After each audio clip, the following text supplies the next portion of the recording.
And the Indiana legislature has allotted $10 million for a scholarship program that will help pay for state-approved special education services. Patrick McGurr has this story. Hoosier students with special needs have a new program to help pay for state-approved educational services.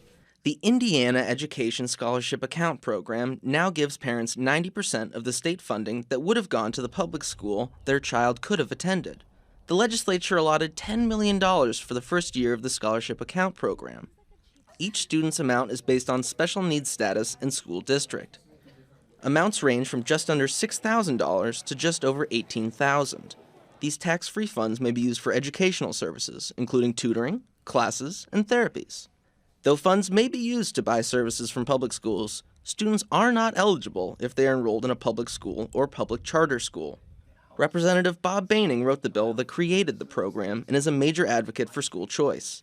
He wants more discussion of education savings accounts and other vouchers. COVID kind of opened up things and really shared with the world that we have some struggles here. I mean, a number of fronts.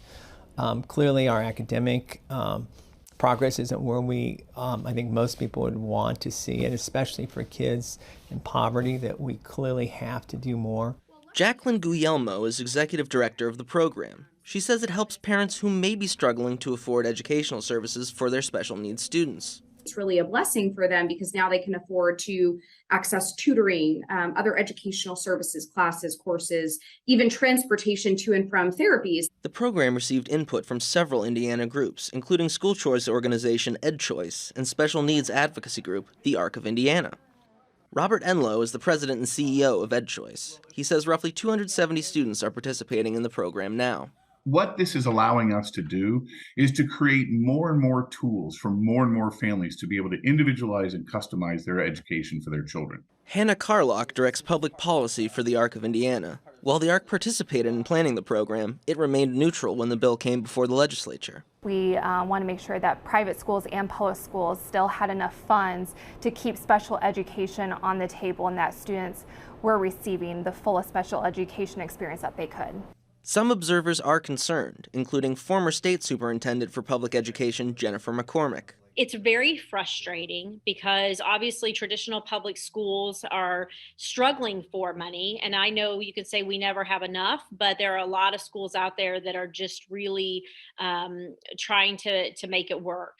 And Carlock said some parents are struggling with all the decisions that have to be made. It's a little daunting for parents. So we had one parent give a great analogy of when I was sending my child to school, it was originally just like me getting in the car and driving. But now I have to build my car before I drive it.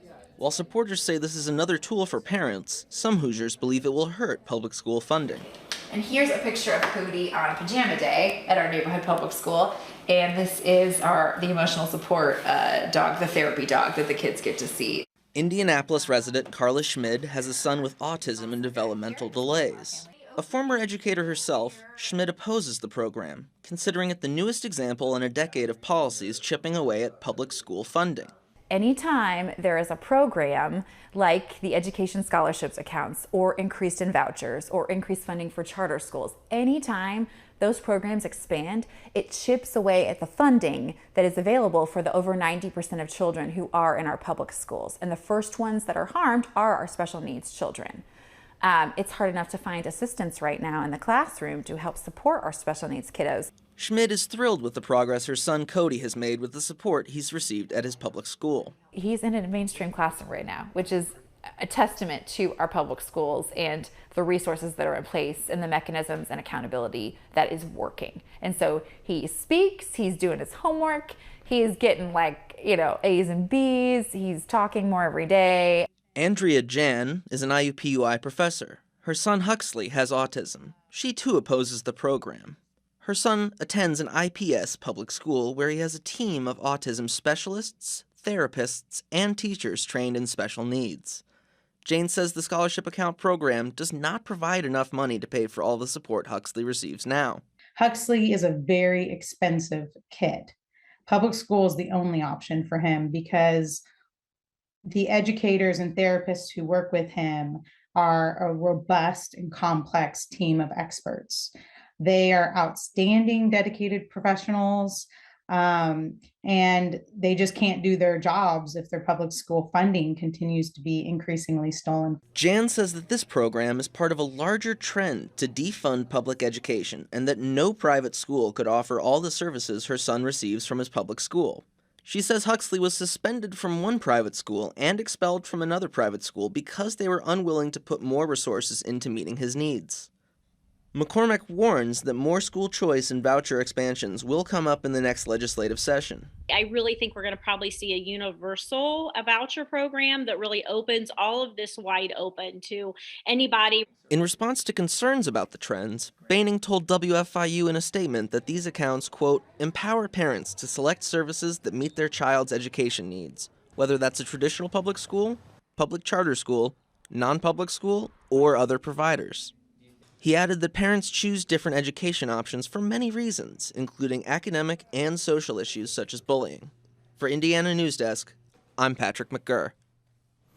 Now, Boehning says that every family should have the resources and opportunity to make their own choices for their student, regardless of income or zip code.